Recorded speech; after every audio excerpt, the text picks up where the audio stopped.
ಹರಿ ಕುಣಿದಾನಮ್ಮ ಹರಿ ಕುಣಿದಾನ್ ಹರಿ ಕುಣಿದಾನಮ್ಮ ಹರಿ ಕುಣಿದಾನ್ ಹರಿ ಕುಣಿದಾನಮ್ಮ ಹರಿ ಕುಣಿದಾನ್ ಹರಿ ಕುಣಿದಾನಮ್ಮ ಹರಿ ಕುಣಿದಾನ್ ಅಕಳಂಕ ಚರಿತ ಮಕರ ಕುಂಡಲಧರ ಅಕಳಂಕ ಚರಿತ ಮಕರ ಕುಂಡಲಧರ ಸಕಲರ ಪಾಲಿಪ ಹರಿ ಕುಣಿದಾನ್ ಸಕಲರ ಪಾಲಿಪ ஹரி குணிதான்.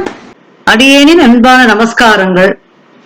இன்னைக்கு நாம் அனுபவிக்க போற இந்த ஏகாதசி இதுதான் விருத்தினின்னு சொல்லக்கூடிய வைகாசி மாதத்தில் வரக்கூடிய கிருஷ்ணபக்ஷ ஏகாதசி. விருத்தினி அப்படின்னா சேனை. ராஜாங்கத்துல ஒரு பெரிய சேனை இருக்கும்ல. எதுக்காக அந்த சேனை இருக்கும் அப்படின்னா மன்னனை காப்பாற்றுறதுக்கும் மக்களை காப்பாற்றுறதுக்கும் தான். பொதுவாவே அந்த அரசாங்கத்தை காப்பாற்றுறதுக்கு அந்த சேனைகள் எப்படி அப்படி சூழ்ந்து நிக்குமோ அப்படித்தான் இந்த ஏகாதசி விரத பதுமை. இந்த விரதத்தை யார் அனுஷ்டிக்கிறாளோ அவளை அப்படி காக்குமா அந்த விரதம். யார் அனுஷ்டிக்கிறாளோ அவளை இந்த சேனை எப்படி அப்படி காப்பாத்தி கொடுக்குமோ அப்படி காக்குமா. நம் பெரியாழ்வார் அவரோட திருமொழி பாசுரத்துல அழகா ஒரு விஷயம் சொல்லுவார் இல்லையா? நெய்க்குடத்தை பற்றி ஏறும் எறும்புகள் போல் நிறந்து எங்கும் கை கொண்டு நிற்கின்ற நோய்கால் அப்படின்னு சொல்லுவாரு. அதாவது இந்த நெய்க்குடத்தை சுத்தி எத்தனை எறும்பு அப்படியே ஏறுறது இல்லையா? அப்படியே நமக்கு சொல்லவே வேண்டாம். நம்ம அந்த நெய் எங்க வச்சாலுமே அந்த இடத்துல எறும்பு வந்துடும் இல்லையா? அது எப்படி தெரியுது அந்த எறும்புகளுக்கு? அப்படித்தான் எல்லா நோய்களும் நம்ம சுற்றியே இருக்கான். அதனால இப்படி நெய்க்குடத்தை பற்றி இருக்கிறது எறும்புகள் போல நம்மள இவ்வளவு நோய் இருக்கே பகவானே, இதையெல்லாம் எங்களுக்கு நிவர்த்தி பண்ணி கொடுக்க மாட்டியா அப்படின்னு நம்ம பெரியாழ்வார் சொல்வார் இல்லையா? நம்ம சுற்றி இருக்கிற பாவங்கள்லாம் நம்ம வெளியே மொச்சின்னு இருக்கு இல்லையா? அததான் இந்த விரதத்தை யார் அனுஷ்டிக்கிறாளோ இந்த ஏகாதசி அந்த பாவத்தை காப்பாற்றும் அப்படின்னு சொல்லக்கூடிய ஒரு அற்புதமான ஏகாதசி தான் இந்த பிருத்திவி அப்படிங்கிற ஏகாதசி. இந்த பிருத்திவி ஏகாதசிக்கு ஒரு சின்ன கதை என்னன்னா, மனு அவருக்கு பிறந்த இஷ்வாகு அப்படிங்கிற மன்னர். இது உங்களுக்கு எல்லாருக்குமே தெரிஞ்சிருக்கும். அவர் திரேதாயுகத்துல ஸ்ரீராமச்சந்திரமூர்த்தி 68வது அரசனாக அவதரித்தவர். இவருக்கு முன்னாடி ஒரு 6வது 7வது அரசனாக இருந்தவர் தான் இந்த இஷ்வாகு. இவருக்கோட மகன் தான் விருட்சி. இந்த விருட்சி ரொம்ப தைரியசாலி. அவனுக்கு பரஞ்சயன் அப்படின்னு ஒரு மகன். பரஞ்சயன் அப்படின்னா அவன் விஷ்ணுவோட அவதாரமே அப்படின்னு சொல்றான். ஏன்னா தேவர்களுக்கும் அசுரர்களுக்கும் ஒரு பெரிய போர் இருக்கும்போது இந்த பரஞ்சயனாகத்தான் நான் அவதரிப்பேன் அப்படின்னு மகாவிஷ்ணு சொன்னதுனால விஷ்ணுவே அங்க பரஞ்சயனாக அவதரித்தார். அந்த பரஞ்சயன் எல்லாரும் என்ன பண்ணா பரஞ்சயன் கிட்ட போய் சுவாமி எங்களை எப்படியாவது காப்பாத்தணும் அப்படின்னு சொல்லும்போது அப்போ பரஞ்சயன் சொன்னாராம், கண்டிப்பாக தலைமையேற்ற நான் போர் பண்றேன். ஆனா இந்திரனின் தோல் இருக்கு இல்லையா, அதுல ஏறித்தான் நான் போறணும். அப்பதான் இந்த அசுரர்களை அழிக்க முடியும் அப்படின்னு சொன்ன உடனே எல்லாரும் ஒத்துண்டா. உடனே அங்க இந்திரன் என்ன பண்ணாரா, ஒரு காளை மாதிரி உருவெடுக்க அதுல அமர்ந்து பரஞ்சயன் அந்த அசுரர்கள் எல்லாம் தோற்கடித்தார் அப்படிங்கறது ஒரு வரலாறு. இந்த இடத்துல தோல் அப்படிங்கிறதுக்கு ககுத் அப்படின்னு பொருள். அதனால்தான் இந்த பரஞ்சயன் அன்று முதல், அதாவது என்னைக்கு தோல் மேல அமர்ந்து போர் பண்ணாரோ அதனால இவருக்கு ககுத்தன் அப்படிங்கிற அழகான திருநாமம். இந்த ககுத்தன் வழியில வந்தவர் தான் யுவனசா அப்படிங்கிற மன்னர். இந்த யுவனசாக்கு குழந்தை பேரே இல்லை. ரொம்ப நாள குழந்தை இல்லாம ரொம்ப கவலைப்பட்டு இருந்தார். அதனால அவர் என்ன பண்ண, ஒரு பெரிய யாகங்கள் பண்ணார். அந்த யாகங்கள்ல இருந்து ஒரு புனிதமான நீர் ஒண்ணு கிடைச்சது. அத அவர் யாகங்கள் என்ன ஆச்சுன்னா சடங்கெல்லாம் முடியறதுக்கு ராத்திரி நடு இரவு ஆயிடுது. அந்த இடத்துல அந்த நீரை குடிக்க முடியாது அப்படின்னு அவன் என்ன பண்ணா அந்த பானையில எடுத்து வச்சிருந்தான். பொதுவா இந்த பானையில இருக்கிற இந்த புனித நீரை என்ன பண்ணணும்னா யுவனசாவோட தர்ம பத்தினிக்கு கொடுத்து அவர் அதை குடித்தார்னா ஒரு அற்புதமான மகன் பிறப்பான் அப்படிங்கிறதுதான் அந்த யாகத்துல இருந்து கிடைக்கப்பட்ட ஒரு அழகான விஷயம். ஆனா இது என்ன ஆச்சுன்னா அந்த யுவனசாக்கு ஒரு அன்னைக்கு என்னவோ போராத நேரம் அதீத தாகம் எடுத்தது, தாங்க முடியல. அதனால அந்த பானையில இருக்கிற அந்த ஜலத்தை அவரே மொத்தத்தையும் குடிச்சிட்டாரு. இப்ப அது அவரே குடிச்சதுனால அது என்ன ஆச்சுன்னா அவரோட இடத்துல இருந்து பெருசா வளர ஆரம்பிச்சிருது. ஒரு கரு ஒரு உருவம் வளர ஆரம்பிச்சிருது. அதாவது பெண்ணுக்கு வளர வேண்டியது இவருக்கு வளர ஆரம்பிச்சிருது. அந்த வலது பக்கத்தை பிளந்துட்டு இந்த உலகத்துக்கு வந்துருது. ஆனா என்ன ஆச்சரியம்னா, இதனால அந்த மன்னன் இறக்கல. ஆனா அந்த குழந்தைக்கு யார் தாய் அப்படிங்கிற ஒரு கேள்வி வந்தது. இந்த சமயத்துல இந்திரன் அந்த குழந்தைக்கு நானே தாயா இருக்கேன் அப்படின்னு ஒத்துண்டார்.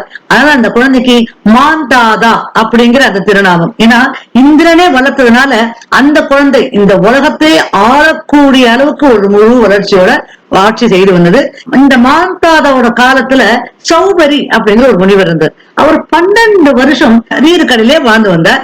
அந்த நீர்ல அந்த மீன்களோட அரசன் இருப்பான் இல்லையா, அவன் தன்னுடைய குழந்தைகள் பேர குழந்தைகள் எல்லாம் சொல்றான், இதெல்லாம் சாத்தியமா, மீன்களுக்கெல்லாம் எப்படி உறவுகள்லாம் இருக்கான்னு கேட்டா நம்மளே உறவுகளை ஏற்படுத்திக்க வேண்டியதான். எல்லாருமே உயிரினங்கள் தான், நம்மளாம் உறவுகள் ஏற்படுத்திட்டு இருக்கோம். அவளுக்கெல்லாம் என்ன உறவுகள் ஏற்படுத்திட்டு இருக்கா நமக்கு தெரியாது. இது விஷ்ணு புராணத்துல சொல்லப்பட்ட இது விஷயங்கள் தான் இது. இப்ப அந்த இடத்துல மீன்களோட விளையாடுன்றத பார்த்த உடனே அந்த சௌபரி அப்படிங்கிற அந்த முனிவருக்கு நாமும் இத மாதிரி கல்யாணம் பண்ணிட்டு நிறைய குழந்தைகளோட இருக்கணும் அப்படின்னு சொல்லிட்டு ஆசைப்பட்டார்.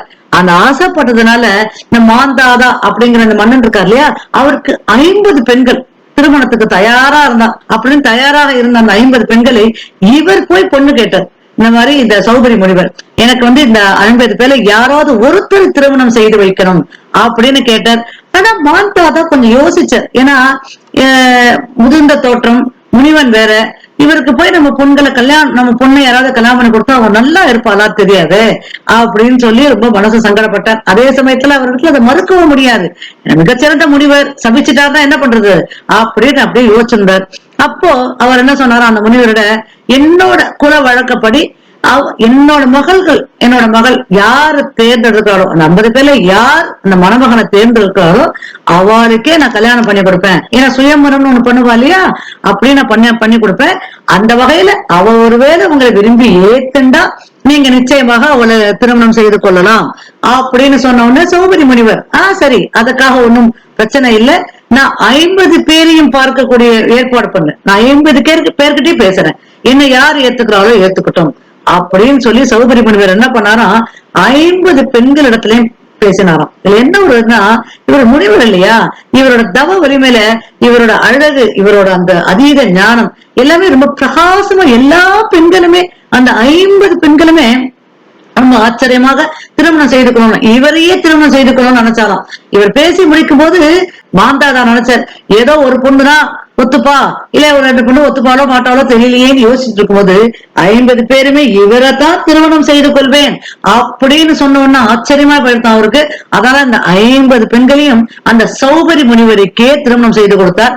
இப்ப பொதுவா தந்தையார் திருமணம் செய்து கொடுத்தாருன்னா யோசிப்பா இல்லையா, குழந்தை எப்படி இருக்கோ எங்க இருக்கோ. ஏன்னா 50 பெண்களை கல்யாணம் பண்ணிட்டு அவர் எப்படி முனிவராச்ச எப்படி வாழ்ந்துட்டு இருக்காருன்னு தெரியாதே.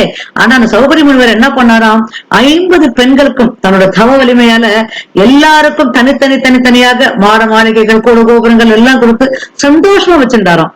சந்தோஷமா வச்சிருந்தது மட்டும் இல்லாம தன்னுடைய தவ வலிமையால எல்லா பெண்களுக்கும் அதற்குண்டான அவர்களுக்கான வாழ்க்கைக்குண்டான சுகங்களையும் அவர்களுக்கு திருப்தியா வச்சிருந்தாராம். அதான் அங்க ஆச்சரியம். இப்ப மாந்தாதா என்ன பண்ணாராம், ஒரு நாள் நேர ஒரு பெண்ணிடத்திலையும் போய், ஏன்னா பொண்ணு எப்படி இருக்கான்னு தெரியாத ஒரே முனிவருக்கு கல்யாணம் பண்ணி கொடுத்துட்டோமே, அது ஒரு பெரிய விஷயமா அவர் மனசுல உறுத்தினே இருந்தது.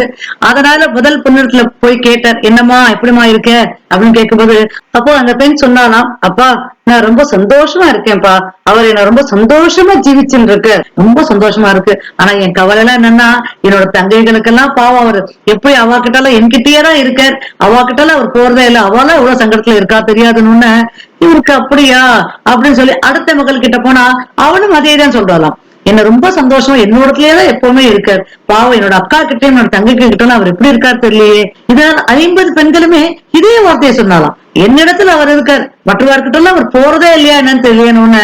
அப்பதான் புரிஞ்சுதான் எப்பேற்பட்ட ஒரு அற்புதமான முனிவருக்கு நம்மளோட குழந்தைய நம்ம கல்யாணம் 50 குழந்தைங்களை நம்ம கல்யாணம் பண்ணி கொடுத்திருக்கோம், எவ்வளவு பொறுப்பா இருக்கா அப்படின்னு சொல்லிட்டு அதுக்கப்புறம் அவர் என்ன பண்ணாராம், இந்த ஏகாதேசி விரத மகிமைகளை ஒரு ஆச்சரியமான முனிவரிடத்துல கேட்டு இந்த விரதத்தை அனுஷ்டித்து அதுக்கப்புறம் அவர் இந்த பூலோகத்தை விட்டு ஸ்ரீவைகுண்டத்துக்கு பரமபரிச்சார் அப்படின்னு சொல்லக்கூடிய ஒரு அற்புதமான விசேஷ மகிமைதான் இந்த கிருஷ்ணபட்ச ஏகாதேசியான விருத்தினி ஏகாதேசி. இப்ப இந்த இடத்துல ஒரு எல்லாருக்கும் ஒரு கேள்வி வரும், என்ன தெரியுமோ, இப்போ மான் தாத்தா இந்த விரதம் இருந்து இதெல்லாம் சாதித்தார், இல்ல இந்த விரதம் இருந்துதான் இந்த விரதத்துக்கு உண்டான கதை இதுதான் அப்படின்னு நீங்க சொல்றீங்க. ஆனா நீங்க முதல்ல ஆரம்பத்துல என்ன சொன்னீங்க, நோய் தீர்க்கும் மருந்து தான் இந்த விரதம். என்ன நோய் இருந்தாலும் இந்த விரதம் இருந்தானாக்கா நமக்கு கண்டிப்பாக நோய் குணமாகும் அப்படிங்கிறது நீங்க சொன்ன விஷயம். இந்த இடத்துல மாந்தாதாக்கு எந்த நோயும் வந்த மாதிரி தெரியலையே அப்படின்னும் போது இதுல ஒரு அற்புதமான விஷயம் இருக்கு, என்ன தெரியுமோ. இப்ப நோயின்னு சொல்லும்போது நீங்க எல்லாம் என்ன நினைக்கிறீங்கன்னா, இந்த சரீரத்தினால கிடைக்கக்கூடிய நோய் இருக்கு பாத்தீங்களா, அதுதான் நோய் நீங்க நினைக்கிறீங்க. அப்படி இல்லை. இந்த மனத்தினால கிடைக்கக்கூடிய நோய், மனோவியாதின்னு சொல்லுவா பாத்தீங்களா, மனநோய், அதுதான் இருக்கிறதுல மிகவும் கொடுமையான ஒரு வியாதி. அந்த வியாதிக்கு மருந்தே கிடையாது. ஏன்னா அது என்ன கொடுத்தாலும் அது நாமளா அதுக்கு பழக்கப்படுத்தி அதை நாமளா கட்டுப்படுத்தி அதன் வழியில அதை வரவிடாம தடுக்கிறது மட்டும்தான் நம்மளால முடிஞ்ச காரியம் இல்லையா.